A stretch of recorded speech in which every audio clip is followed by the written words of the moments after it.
What's up, y'all? It's DJ Kash, the Fly Haitian Kid, of course. And you see the title, you know what's going on. I have Blaqbonez in the building with me today. What's good with you, sir? Do I need to be closer to the mic though? Am I fine saying like You good. this? You Okay. good. The mic picks it all up. So you beautiful. good. Beautiful. How are you, bro? I feel good. I'm good, bro. Now, is this your first time in Atlanta? Yeah, my first time in Atlanta. Word. So how do you like it so far?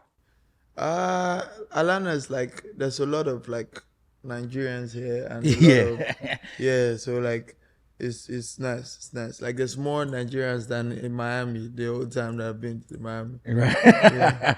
Yeah, I feel like here in New York and maybe a little bit of Texas is like it's like little Africa, you know? Like you're gonna find the vibes here more than anywhere else. You know what I mean? I think Atlanta though, I think Atlanta has it over everybody.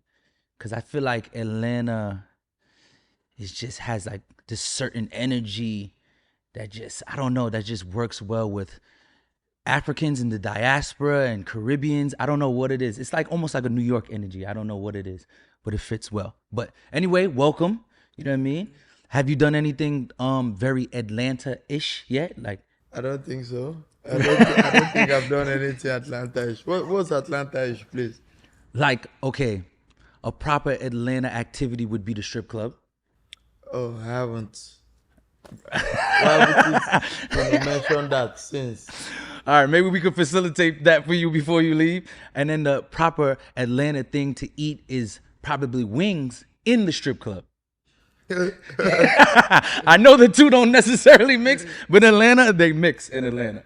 You know That what I mean? makes sense. Me, I just eat Nigerian food all the time. She's always fighting me for not eating. Have you ever have you tried Haitian food before?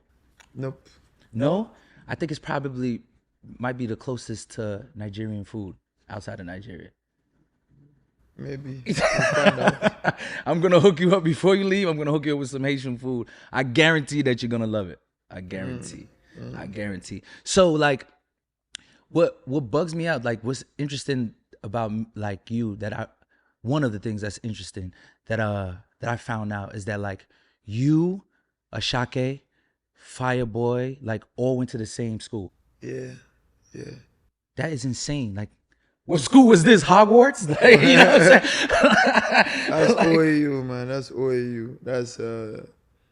It's a tough school. I think, if you make it out there, you can make it anywhere. What makes it tough? The crowd, they don't want to like you. Like it's not like normal places where people want to like the person on stage. They rather not like you. So like you really have to jump through hoops so they can like you. Right. So I feel like if you were able to get those people to like you, you can make most people like you. It makes sense though, because from like the stories I hear and like interviews I've seen with you is like you were a tough critic yourself. Yeah. You know what I mean? So you're a tough critic when it comes to artists yourself. So it makes sense that you went to that school. Yeah. You know what I mean? Yeah. But how do you like as an artist now, like how do you now see like then you were on that side critiquing artists. Now that you're an artist, how do you take some critiques from fans that are super harsh and super fans? How do you receive that now? I don't really take critique from fans so much because they don't really know what I'm trying to do. You feel me? Like I'm the one doing it, right? They're the ones consuming it, right? So I take critique a lot from people that I trust their judgment, one, and I trust that they know what I'm trying to achieve. You feel me? So taking criticism from everybody, you just get lost because some people will say do this, some say do this. Before you know it, in a day you've received like 1 billion opinions and stuff. So I'm careful with the people that I take, criticism from. Nice. So like, I remember coming up. I'm Caribbean, right? So coming up, it wasn't, and I'm from New York. So like, probably wasn't the best to be Caribbean or African. You would get made fun of in New York at one point, and then the Fugees came out. Make fun of that what? That you're, I guess, a foreigner. Oh, okay. So they would make fun of us, and they would put a lot of us in the same category. So like if you were Caribbean, all of us were Jamaican, no matter where you came from. You know what I mean? And if you were African, all of you were like Nigerian, no matter what part of Africa you came from. You know what I mean? But now it is like a complete 180. You know what I mean? Like people are embracing and even like prefer talent in artists from Africa now. Why do you think that is? I think maybe like our music gave us like an identity that it made people feel like they need to see our culture for more than whatever it was before. Now like we're cool people, kind of, like our artists are touring the world, competing on the highest level. So I feel like that kind of brought a much needed like different look towards our people and stuff. Right. So it's nice to see that there's a complete 180, and that at the time that I'm here, it would have been crazy if I came here then and people were making fun of me for being African. That would have been wild. Right.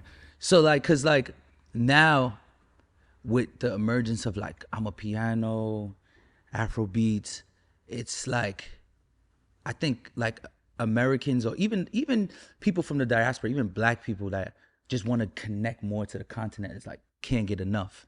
You know what I mean? I think it's a beautiful thing because I think for us Americans, we always always taught the wrong things about Africa. So now it's like we're doing our own research and we're looking at it like, oh, we were lied to, and like we actually love what's going on there. So yeah, I think it's really refreshing. Yeah, it is. It is. I think it's really refreshing. So like, how do you, when you're in school with a fireboy and a Asake, how do you guys interact? What is that interaction like? Were you guys competitive? Were you guys collaborative? Like, what is that interaction like? We're really like collaborative because like the industry wasn't big enough for like that kind of competition. Got you. Like it was just love and support and just everybody doing their thing. Everybody respected each other, and we kind of maintained that kind of bond and friendship even after school.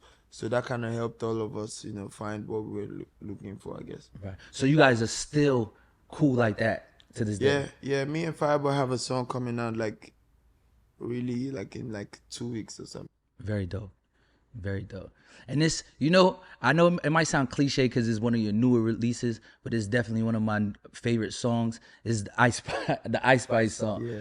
Like your flow on there is dope. I love everything from the beat to everything to the concept. Like, have you ran into Ice Spice? Nah, I haven't. What city is she from? She's from New York. New York. Okay, I'm going to New York. Hopefully. Well, do you think she lives there? She wouldn't live in New York, would she? To be honest, I don't know. I think she might still be there. I'll be crazy. I'm going to New York. When I'm in New York, I'll be like, hey, Ice Spice, I'm in your city. Holla at me. But if she hollers at you, what do you say when she hollers at you? What do you say to Ice Spice? We'll figure that out when we get there. We'll figure that out. But the song isn't technically like about her though, right? Nah, it isn't. So it's basically more so about, for me, from a fan's perspective, it looks like it's more so about the activities she was doing when. Yeah. Okay. Yeah, when she first, came up, the munch, she used to always just go down. I think she still does that now, right? But like not as much as she used to do it then. So that was it was just a metaphor, a simile. I was just referencing that act. It's not like a song about her or anything. Right. So, what's like the scene like in Nigeria as far as like up and coming artists? Like, who do you want to work with? Who do you see as super dope coming up? Because like I said, us here, we're kind of always looking towards the continent to see what's new, what's next, what's like the next wave. So like, who do you think as an artist you look at and you say like, okay, this person is dope and y'all should watch out for this person? There's a guy, his name is Blaqbonez. He's really dope. Y'all should watch out for him. It's the next wave. Yeah. But there's a lot of guys, doing their thing in Nigeria. In the rap space. There's me. There's Odumodu Black. There's in the general, like Afrobeat space. There's different guys. There's Ruga. There's Omale. There's I know you guys already know about Rema, Asake, and like a bunch of guys. Okay, you need guys that people need to watch out for. There's Cade. I don't know if you heard of Cade. It's really good to it's not a lot of people coming to mind now, but like trust me, there's so much if you pay attention. Right. Do you consider yourself an Afro beats artist, or do you just consider yourself a rapper? Because sometimes like anything that comes out, even like Amapiano, people that are new to the scene or new to figuring out artists from the continent, they kind of call everything Afro beats. To be honest, right, I don't think I'm an Afrobeat artist, because genuinely, like the real Afrobeat, like my music doesn't sound like that. Right. You feel me? So it's like, not to sound like, I don't know, it sounds this like I'm saying exactly what Burna said, but like it's kind of like, I think I make Afro-fusion. You feel me? So like I mix. Like earlier this year, I dropped like Breaking the Yoke of Love. That was different. I dropped Cinderella Girl, that kind of sampled Be With Us, a Be With Us song. And that was different stuff. It sounded like hip hop, but it was like Afro at the same time. Like Ice Spice, for example, sounds like has a reggaeton bounce, but like it's still Afro kind of. So it's like it's just jumbled up, because I was influenced by so many different things. You feel me? So, and when you listen to my you even got songs like Go Home is like very drill. You feel me? Like, so it's hard for me to say I'm an Afrobeat artist. I make, that's the, if we say that's the blanket term, for everything. But like, if I'm being specific, that's like I do like so many different things. Very dope. Yeah. Like have you ever heard of Bamba Tuesday? Bamba Tuesday. I'm going to be at the Bamba Tuesday tonight. Dope. Like I think you're really gonna like Bamba Tuesday, since like they told me it's really lit, so I can't wait to see it. I've been told many things. It's a vibe, because I think like you just like, based off like what you just said, like being an Afro-fusion artist, like I think that's like the biggest fusion you will get in the States, because like you'll have, even though it's like the focus is Amapiano, it's like we celebrate artists like you, Asake and Burna, and then you'll have Jamaicans, Haitians, Africans from all over the continent. You'll have like Indians, Arabs, so it's like fusion is like probably the word, you know what I'm saying? Yeah. So like an artist like you, when everybody was like, oh, he's gonna pop out, everybody was kind of like, even though it's Amapiano focus, everybody was very excited to like know that you're just gonna pop out and be there, you know what I mean? That's cool. So I'm excited for you to see it, since it's your first time in Atlanta. Maybe we could get some wings to you there. Yeah. Yeah, that would be nice. You know what I'm saying? We got to get you something different. Maybe, I don't know what your relationship status is, but the best wings is in the strip club, like I said. So sometimes guys, bro, let's go to the strip. Yeah, sometimes they get in trouble because they're really there to eat. You know what I'm saying? And their girl doesn't believe them that they're really there to eat. You know what I mean? I'm sorry about the girl or whatever she believes. Me, I'm going to eat and also spank some ass, not just to eat. Right. You feel me? So since you like, I think you're one of those artists that kind of like you can't pinpoint your sound or what you're gonna drop next. Yeah, and I love that so much. I love the fact that I'm completely like unpredictable with like what I drop and what I release. So it keeps you on your toes and it keeps you appreciating whatever comes. Right. So like your upcoming projects, what do they sound like? What do they feel like? Because we can't, like I said, we can't pinpoint you. We can't put you in a box and say, hey, he's gonna more so sound like this or that. You know what I mean? My upcoming project is just so smooth because I kind of like work with like I've always wanted to make a very cohesive project with like the same producers and everything, because the fact that I can do so many things, my fans want so many things. So many times when I decide to be every version of myself, like it means there has to be so many different sounds. Right. But for this project, I kind of separated my rap side from my, my Afro side kind of, right? So it's like I'm dropping like an Afro-fusion project where like, I'm making something that's really smooth, really, really smooth and sexy, and I'm also planning to drop like a rap project, at some point this year too. So it's like, that kind of just tells you what it sounds like in a little bit. But like, I think that's dope because like when you look at all the iconic hip hop albums, or not even hip hop, like just music general, it's when an artist had like carefully picked a certain amount of producers and just did the whole project with them. Either they picked 1, 2, or 3, but like they picked them and then like they just did the project, and those are like the biggest albums in history. Yeah, because what that does is it keeps the soundscape, it keeps the listener in a loop. If you can make it as even though like it's sonically like the blend is there, but like you make each song still stand out enough to not sound like it's repetitive, but like you bring this beautiful sound and everything like it's cohesive. It just goes like people don't know when they play over and over again. Right. So do you know who those producers are yet? Yeah, project is almost ready. I just need a few more studio sessions. Can you share with us the producers? North Boy, Ramoni, and London.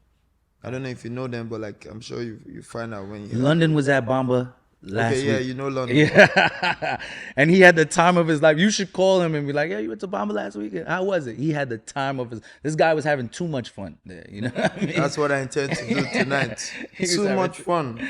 Yo, so do you because even though I kind of know what you're gonna say, like with the Amapiano wave becoming so big, do you incorporate it in your project, or is that too predictable for somebody like you? Right? Because for me, it's I have an Amapiano record, but like not the type of Amapiano that's the main type of Amapiano, right? Gotcha. Okay. So I have one that's a little bit more mellow and like more emotional type of Amapiano. Because when I'm doing anything, I try to put my own spin to it. So like it's different kind of Amapiano. And I have done a few features this year that were on Amapiano, and I really slid on them. So I know like people will be waiting to hear this. I think that'll be a really interesting like fusion from an artist like you. You know what I mean? So what about producers, like American producers? Because when I hear you, I hear like certain people you would sound super dope with, like a London on the Track. Yeah. Like a Mike Will. Like I think like a Metro. Even though it might sound cliche, but like an artist like you with their sound, I don't know if it's ever really been done. Yeah. Like I really can't wait. Like there's those people you mentioned. Like I can't wait to hear how I will sound on their beats. Like what? Because I have no idea where they'll take me to. Right. I have no idea what kind of melodies they will bring out of me. But like I'm positive that it'll be fire.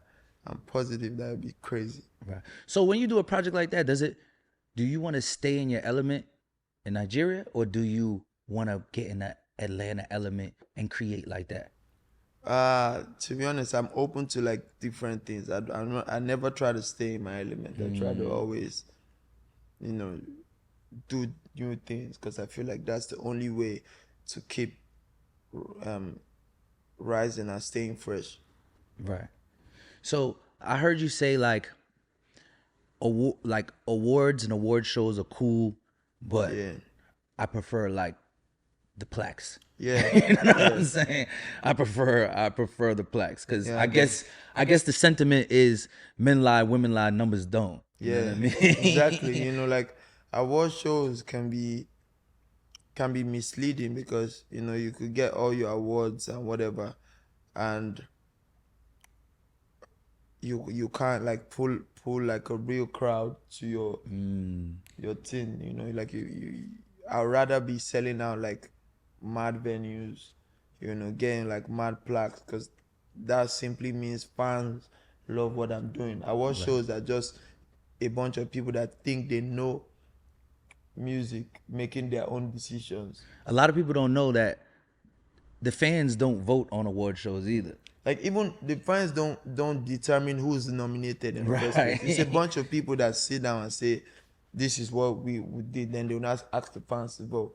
And sometimes I don't even know if these processes are like as transparent as they make them to be. I feel like people still just choose what they want to do, and based off relationships. Exactly. And for me, the Plaques don't lie. Like it's a success. The song is a big song. You can't tell anybody anything.